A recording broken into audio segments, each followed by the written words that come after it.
What's happening, Azi Thomas? All good in the hood, good, yeah? All good in the hood. All good in the hood, my friend. Bro, obviously why I've invited you to this podcast is because I've noticed like a massive shift, a massive change, which is it's like it goes without noticing, basically, the way you've changed. And the way I see the changes through your Facebook statuses. Yeah, man. So what's with all the awakening? Like, how did it come about? Like, Awakening, I say I've always been awake, you know what I mean? But I've not always been so vocal either, do you know what I mean? I've always like just kept myself to myself and things like that. But now I just feel like express yourself is important, inspiring other people to open up their minds as well is important, you know? People that struggle with like certain things, I went through like breakups, like we all have, all males have been through a breakup once in their life, and I can make people or break people, and for me, it's made, I mean, a strong person. And some but people died. but what's led you to this awakening through the Oh, yeah. various plant medicines that you've used? Like, what's brought you to that? If I start talking about that, people are going to look at me a different, probably, and not awakened, you know, and because a man in a suit tells them these things are not what we should be using, these medicines we shouldn't be using, and the danger, etc., etc. People might frown upon them, but no, these medicines like I've been taking is like ayahuasca and things like this. It's a medicine from Peru, like and it's just been so enlightening for me in the last 12 months or eight months it was since I took it, and I'm actually going to go for my second sitting now. Again, and just realign back with my purpose in life, which it put me back to. Yeah, so tell me about your first experience. Oh, my first experience. Let's dive deep. We're going deep. Oh, right. So the first night we go to this retreat in a foreign land. Okay, can't say where, but in a foreign land, and I'm sat there. We drank this tea, and I've had like mushrooms before now, so I kind of had an experience with psychedelics, but I knew this treatment was like more deep than that, and it's more medicine and more work on yourself, and can help you come through. Well, many people come through traumas and things like this. I had my own deep conquer, so I went there for a purpose. I wanted to know my why. Now, my why I was asking was, why do I do these stupid things in life? I've done these things all my life, and after I do it, I look at myself. I think, why the hell have I done that? I wasn't thinking. After I thought about things, and then I was either cringing or very disappointed.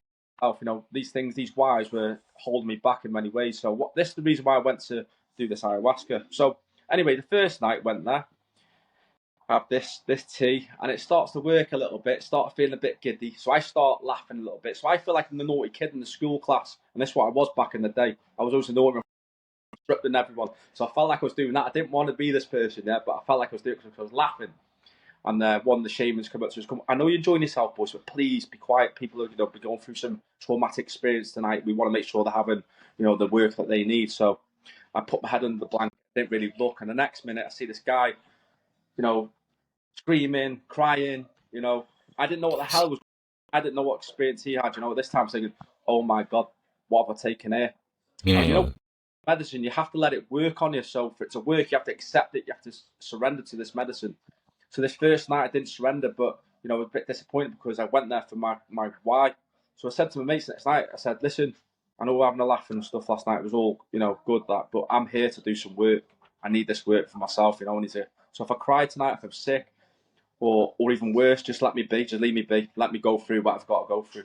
So the next night, medicine, I take 2 cups now, so it starts to work and accept it. At first, it started making me giggle.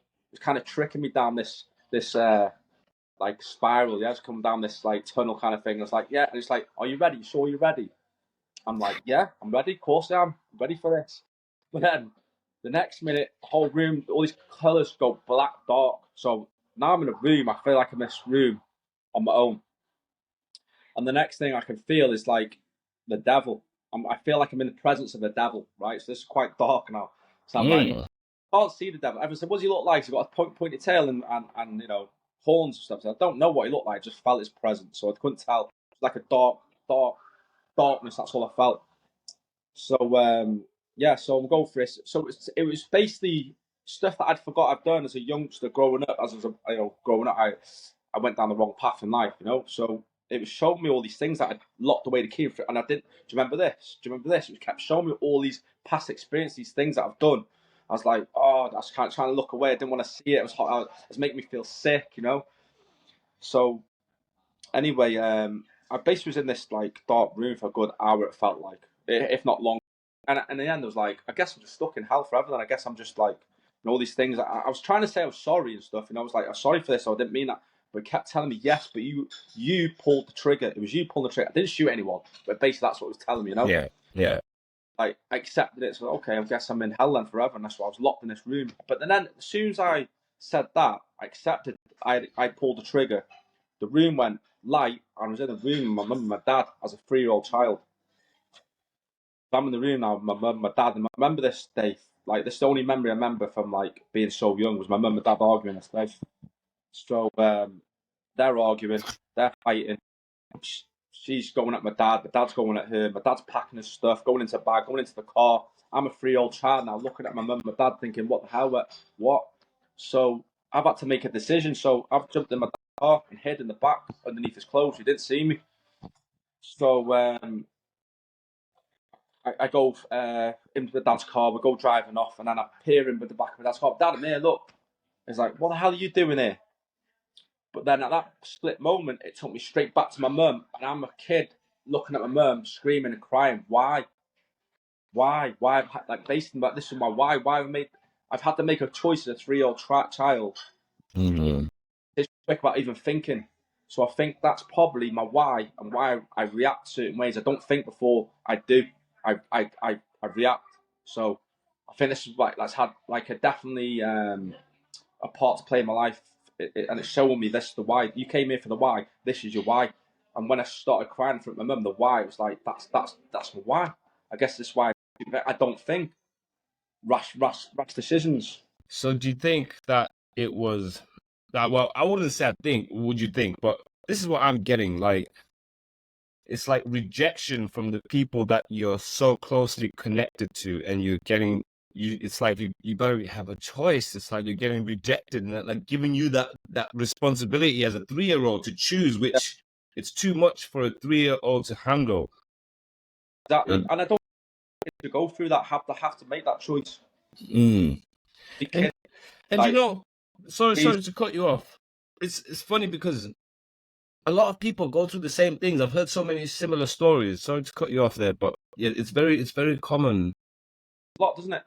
Especially like I had to make that choice at that time. So that's why it was deep to me. I wanted to know the whys, and I do believe now I got my why. I know why. Like, from that past experience from a kid, from a child, that's why I've probably been making these rash decisions without even thinking. So now it's made me slow down, think before I act. Talking about thinking before you act, there was a status that you put on Facebook.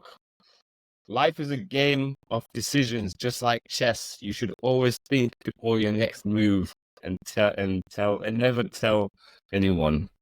Yeah, exactly. Yeah, because I feel like sometimes I've had good news and I've told I'm going to do this, I'm going to do that, and then these moves never happen. And I feel like sometimes people can put things in place to stop it. It's just the way life is. It's nature sometimes, just the way it is. I've learned through life a lot. I've gone through it. I've learned so much. So going back before you had the medicine, like, I've known you for a long time now, and on the outside, everything seems good in your life.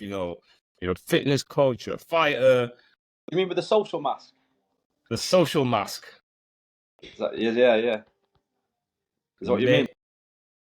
Yeah, of course. Yeah, that's your social mask. Yeah. So basically, that's what we're seeing, your social mask. So beneath all that, so did you even have any inkling to what was like suppressed deep inside you? So how was your life like up until the medicine, really? Like the problems that you were going through, the struggles that you were facing. You know what? I changed my life around when I come out of jail. I really did. I made a massive positive change, and created massive like gym.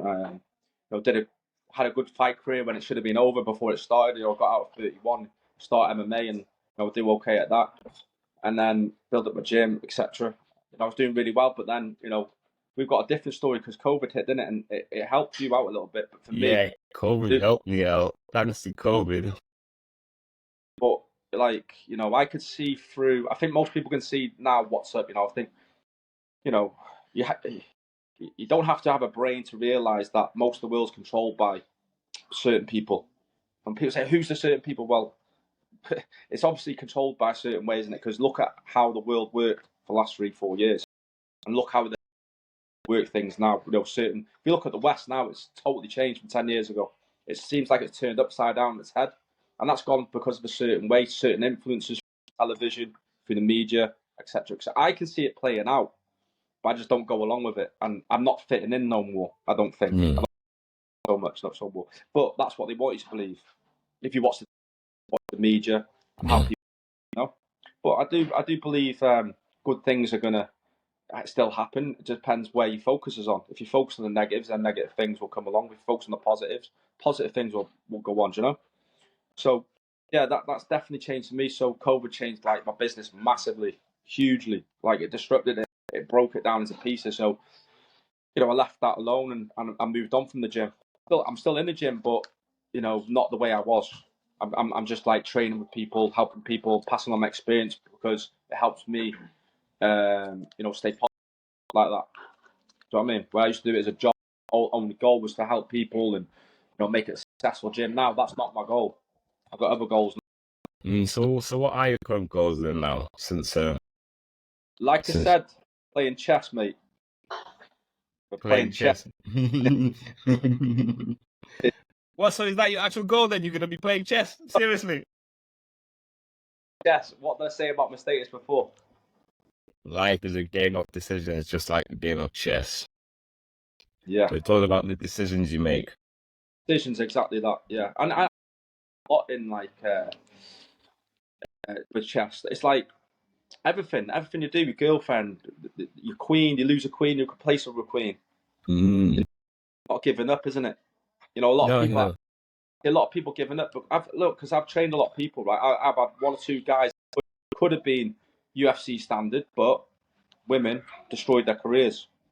Their queen lost their queen and didn't replace it, and didn't replace themselves. They didn't focus. They quit, and now they're not something else. Maybe that was what life paved out for them. But at that time, they really wanted to be a fighter, but they lost their career because of a relationship. Yeah, and I did the same thing back in 2000. I ended up in jail not long after breaking up with one of my old girlfriends, and that exactly same happened to me. So I'm speaking from experience as well. I know how it can, you know what I mean. But the worst you can do is not focus on yourself. The worst thing you can do is quit on yourself. And these are lessons I've learned all the way through life, and I'm through these experiences. So have you quit on yourself in the past in relationships then? Yeah, and that's why I ended up in jail. Ooh. I ended up myself, never took drugs in my life, and then ended up going to Magaluf on 3 holidays, and then got influenced. I didn't like myself. It's like, fuck it, life's over, but and then started doing drugs, and then come back from Magaluf, end up winning my 4th pro fight, and then a week after, end up in a 6-year sentence in jail. 6 years. 6 years, yeah. Did you spend the whole 6 years inside? No, we do 3, don't we? So we get Oh yeah, the 3 years I did serve inside. Well, you see, it's lucky for. I wouldn't say lucky, but because you're from this country, when you get given 6 years, you do 3. Because I'm not from this country. When I went to jail, they didn't fucking release me on my release day. They kept me in. I know. It was painful. But it worked out okay for you, didn't it? Yeah, it did work out okay. It worked out, to be quite honest. You got to make the best of a bad situation, and I certainly made the best out of that bad situation. When people ask me about jail, I tell them I had the best time of my life. In fact, I wrote a book in jail myself, which I'm going to publish very soon as well. Right, Julio. Hey? What's that about? About chess? What's it about? So the book that I wrote, it started off as a journal because I'd heard about CBT, cognitive behavioral therapy, because I was sick of the way I was behaving. I was just fed up of how I was reacting and responding to things, and I wanted to change my ways. I was so desperate to change my ways, and I found that if I wrote down things, it was taking off weight off my shoulder, and I was holding myself accountable by, if I write something down like, okay, today I'm going to give up smoking, which I did when I was in jail.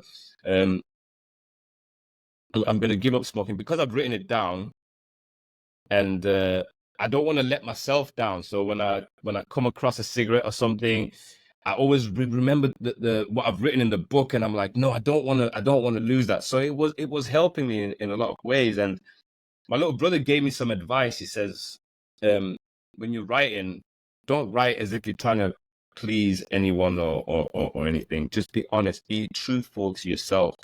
And I was being so truthful to myself. You know, I went downhill in jail, to be quite honest, after a certain amount of time, because, you know, the drugs in jail and where my headspace was at, I ended up getting involved with taking drugs just to numb the pain and just to see time go by, really.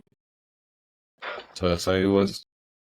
So I documented everything in my journal, every single step of the process. And my awakening, in fact, began in jail, again, with the relationship as well, because my girlfriend at the time sent me a letter, and it was just so nasty. In fact, I went for an STI test in jail, and then they said, oh, you need to come back in a week for your results. And usually when they say that, it's like, oh, it's bad news. So I got so pissed off, and I was projecting all my fucking horrible stuff to my girlfriend at the time on a letter, which I didn't actually send the letter out. In fact, I actually kept it and put it in my journal because I'd managed to see past it. I'd waited a few days just to let my emotions settle, and then look at it with a fresh perspective without being emotionally attached or emotionally involved. And I realized, like, no,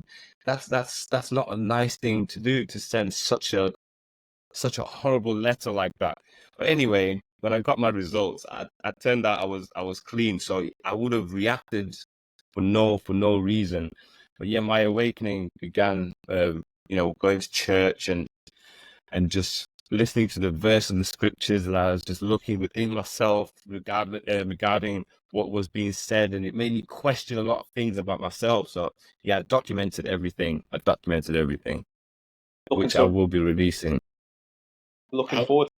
Yeah, I went to some dark places though. You know, people talk about spice and heroin and all that stuff. Like, listen, that was me, and Wow. you wouldn't believe it. Like, yeah, I was deep down smoking spice, waking up underneath my fucking bed, but to the point where I was actually smoking heroin as well. And yeah, so I managed to pull myself out eventually. Not many people survive going there. I've seen a lot of people, you know. No. That, so well done. That takes a lot. Yeah, so relationships, man. Relationships bring out every single emotion out of you. Bring out the best and the worst of you. You know, but we got to realise we're the kings. The game only ends when the king falls. That's a saying. It's a true saying. So take me back to when you were fighting, because going on. In May 11th now, aren't I? So in Nebraska, boxing. So fighting a guy who's 10-1.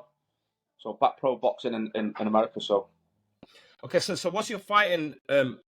What was your fighting before you got onto this medicine journey? Like, were you fighting just to distract yourself from whatever you were feeling, sort of emotion that you just were brushing aside? And because, like you said, you never touched any drugs in your life, right? And usually when people go through something traumatic, they either you know, they resort to something. And exercise, you know, people think that, oh yeah, exercise is healthy, but it also can be a mask to masking something. Some other people mask with drugs. yeah.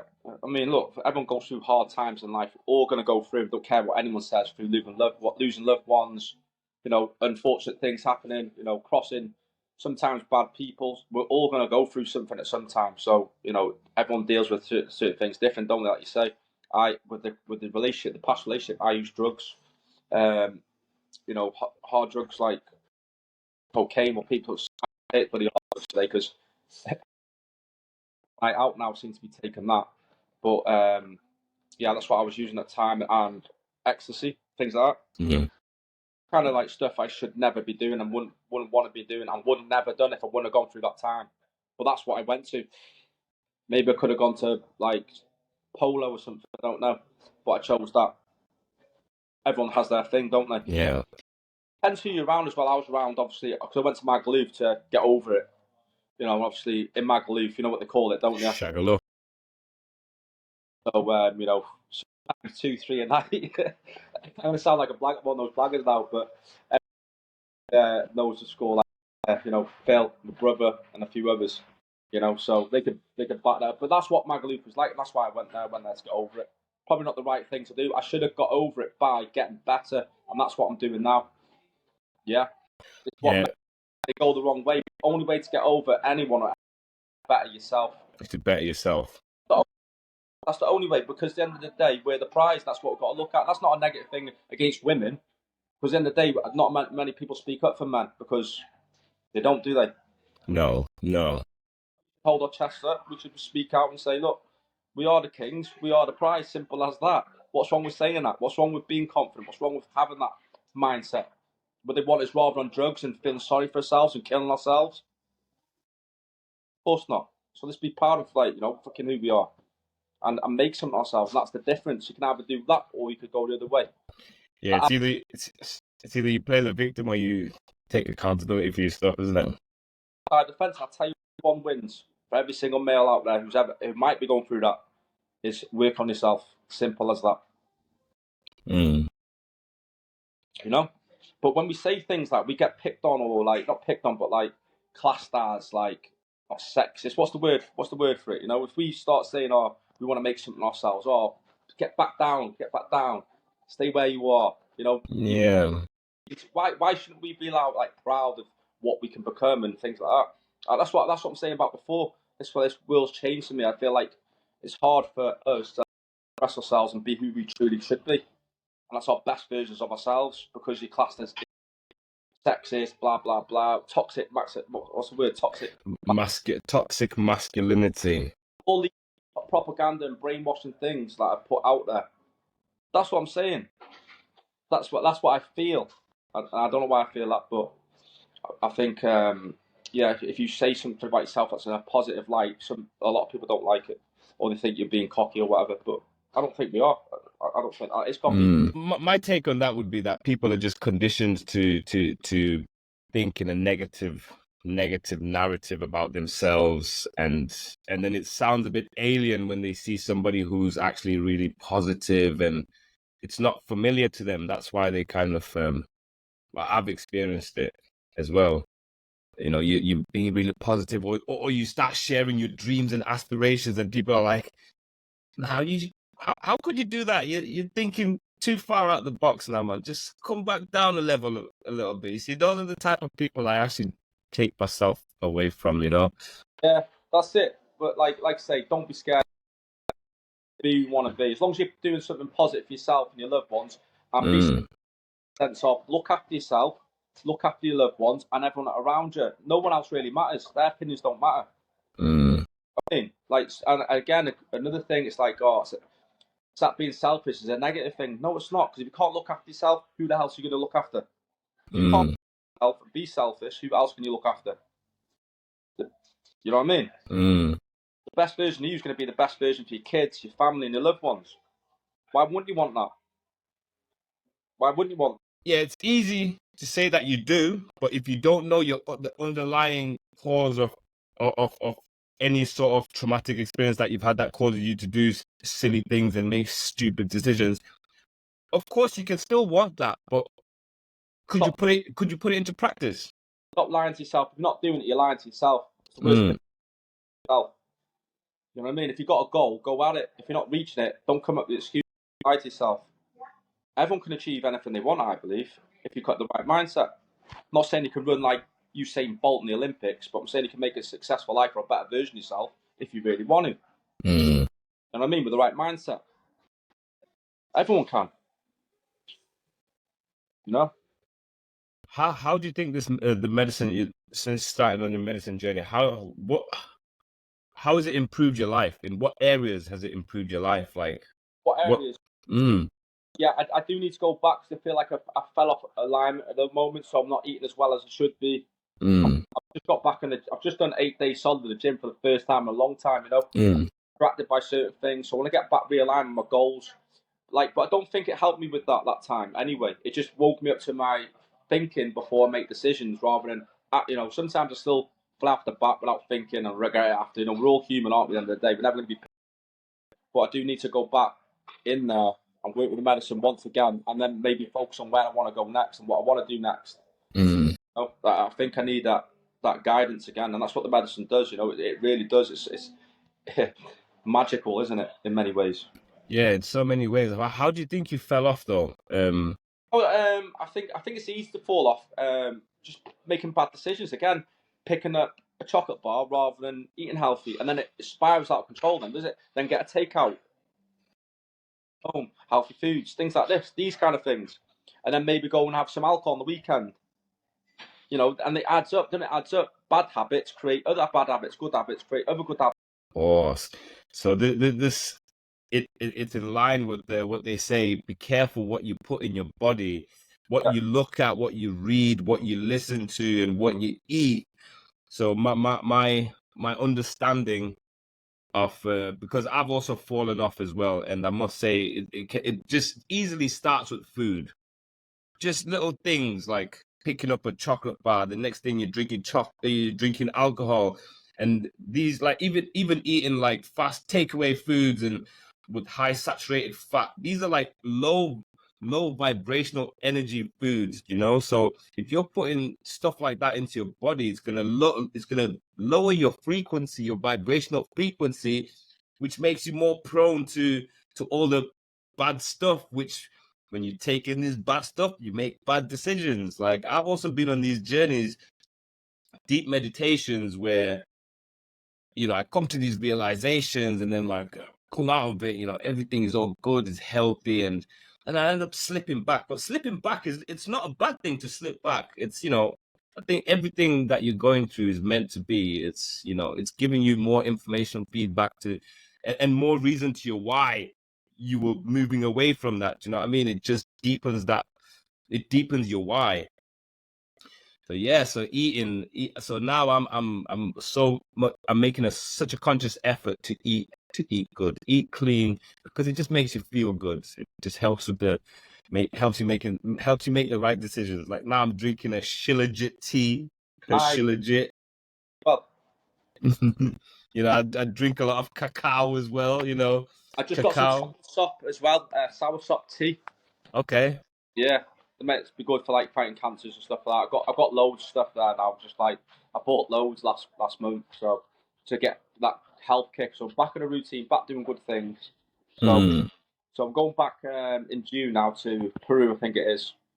Going to do another 2 day sitting, 3 day sitting, work with the medicine, and and everyone I spoke to on that journey, there was about 30 of us. Everyone had a positive experience in that, and it's frowned upon, because it's a drug apparently, it's a medicine. It's not a drug. It's a medicine, yeah. But these people that are frowning it will be on the weekend smoking and drinking alcohol, killing themselves, and yeah, I think because it's legal, alcohol, it shouldn't be. It kills more people anyway. Well, the government know why they've made fucking alcohol legal, because it keeps people dumbed down so that they don't think. I know. And that's going back to what I was saying before about the governments, isn't it? It's you see the politicians, they're just the puppets in place, aren't there? There's people above them, obviously, and then you'll get people on the other side. Oh, who are they? Well, BlackRock, World Economic Forum, all these type of people of power, people of money, corporations, the people that basically got all the money. That's who are running the stuff, isn't it? At the end of the day, money rules. At the end of the day. Yeah, my take on that is that these people that are in power, they want to stay in power. They don't want anyone to surpass them and take their throne. So what do? They keep the rest of the population dumbed down because they want to stay in power. They want to keep that power in their families. So that's just my take. I'm not into politics. No, It's just it's what I make of it. And I Yeah, don't even bother looking deep into it because, you just no point. focus on yourself. Otherwise, you just get stuck in the rat race. It doesn't affect you, but like it affects 90% of people that look into it. So look the other way and focus on yourself. Because then the only thing you can control is where you're going. Mm. You can't control where everyone else is going. You control where you're going, and that's like what's most important, isn't it? You yourself. Because like I said before, without yourself, you can't help your family, etc., etc. You're the driving force. Each and every single one of us.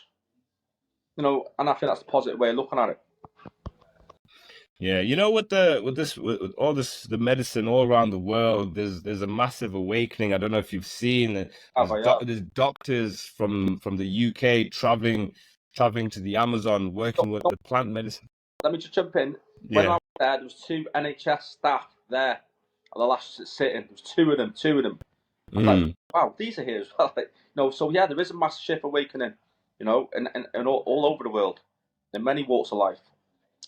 I think in many years, like in Australia now, they're now giving MDMA and magic mushrooms, like for depression and anxiety, and helping relationships grow and stuff like that. I think these medicines can be used for that as well, if facilitated in the correct way with the right people. Yeah, of course, yeah. It's like anything, isn't it? If you leave a bunch of alcohol with a bunch of 13, 14-year-old kids, you wouldn't do that, would you? No. If you adults, you could leave booze with adults. Like I say, you wouldn't leave ayahuasca with people that don't know what they're doing with it and have no experience of it. They're disappearing to somewhere else, wouldn't they? You do have to have professional people in every walk of life, and that is a professional setting. You have to go to a professional setting with people that know exactly what they're doing. Experience with that, medicine, because like I say, they can't help you if they don't know what they're doing. Because like I say, that guy who was freaking out, he had 3 shamans helping him through that process. You know what I mean? Because if they weren't there and someone didn't know what they were doing was there, how would he reacted then? But he had the professional people to help him get through that moment. And that guy, let me go back to that story, because people's like, well, I don't want to take that. The reason why that guy was freaking out was because he lost a loved one. He lost his daughter and he lost his wife. So that was all the trauma coming out. And the next day he was fixed from, he realised now he's come through that, didn't he? He's a better person for that. So that's what that guy was going through, that trauma. That's why I was a bit scared, because he was freaking out. I've never been to a setting like that, so I've never seen anyone, stand up and scream and bawl and cry and be sick. And it was quite scary for me. I was like, what hell was I taking? But that's what was going through. All the trauma was getting released. That's what I was saying. Please, guys, respect people, because they're going to be going through trauma now. I understand. Yeah, I was listening to a doctor who has actually left the NHS to go work with the plant medicines, and his take on it was that it's just another a sophisticated way of healing a person's body, mind, and spirit. So they look at the body as a whole, rather than when you go into the NHS and you've got pain here or you've got depression in your mind and they just prescribe you tablets and stuff. So this is a well-established doctor. He's been practicing for over 30 years. He has left all his stuff in the UK to go and work with the plant medicine. And he just says it's just a deeper level of healing people, just such a more sophisticated way of going about healing. And there is not just that one doctor I've heard, because there's so many podcasts I listen to with so many various doctors that are going on that journey. So yeah, we're in amazing times right now. How people complain about how life is hard and this and that. I think right now is a great time to be alive, because we are actually in the midst of a massive shift, and a shift in the whole collective consciousness of the whole.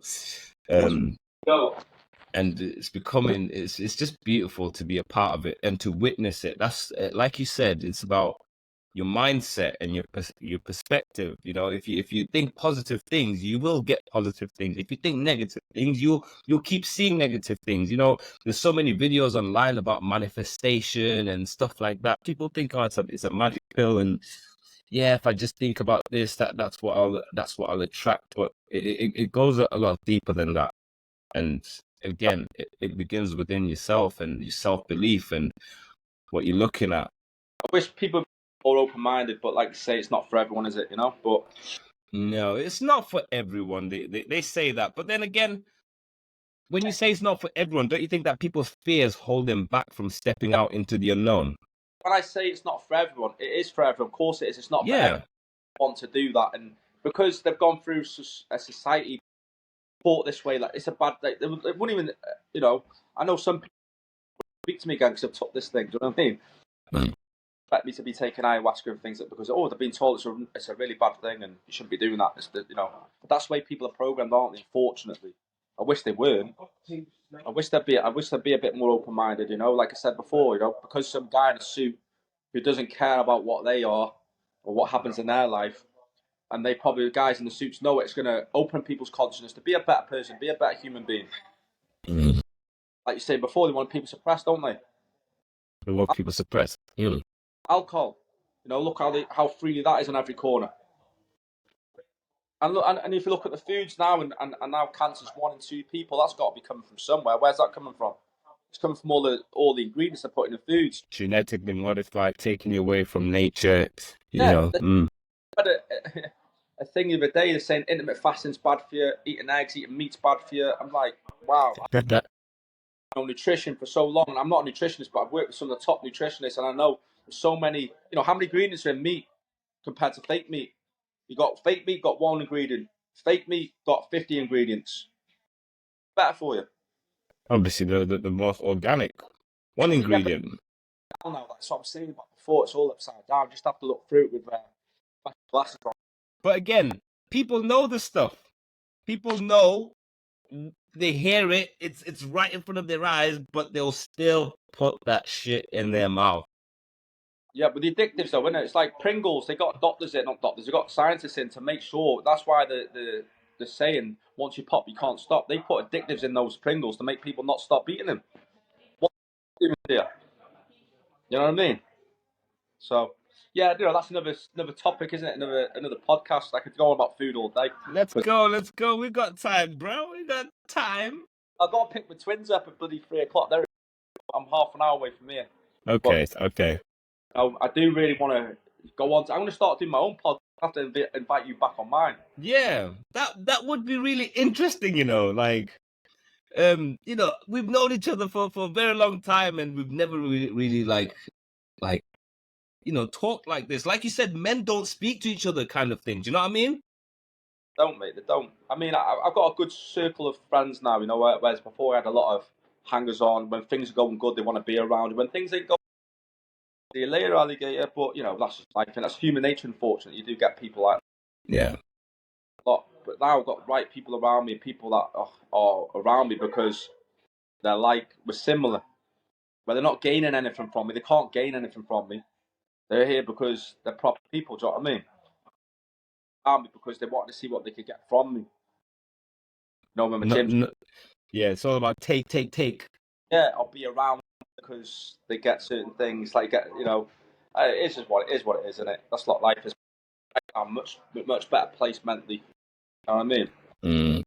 But you know, ultimately, we need the bad and the good because they both complement each other. Because I don't think I could imagine a world where everybody's awake and everybody's nice to each other. Like, where would the fun be though? How would we evolve? No, you can't be liked by everyone. If you're liked by everyone, you're fake as fuck. Yeah, fake as fuck. I don't care what anyone says. I worry about people say he's all right. I mean, I've never heard a bad word said about him. I'm like, is he perfect? Is he that real, or is that a social man? That would be a social mask. Wait till he gets behind closed doors and is fucking Yeah, sniffing coke and doing all sorts. people don't like it, but I've got a right to say it. You've got a right to say what you. Of course. My opinion. You got your opinions. We can disagree. We can, you know, have a disagreement. There's nothing wrong with having. Oh, Sam. You know, you might believe in things I don't believe in, and vice versa. But it doesn't mean I look at you any different. But today, if you know, for today it's a bit different, isn't it? People fall out. People are ridiculous. But like, real friends won't fall out with you over stupid shit. They'll come and break you out of jail. Your real friends Yeah. won't break you. No, I can rely on free. And that's all I Yeah. need. And myself. Amazing. Yeah. Right. Before you go, Azi, if anyone wants to reach out to you, where can they find you? On Facebook, or you can get Azi Thomas, or Instagram. Yeah, Instagram Azi Thomas.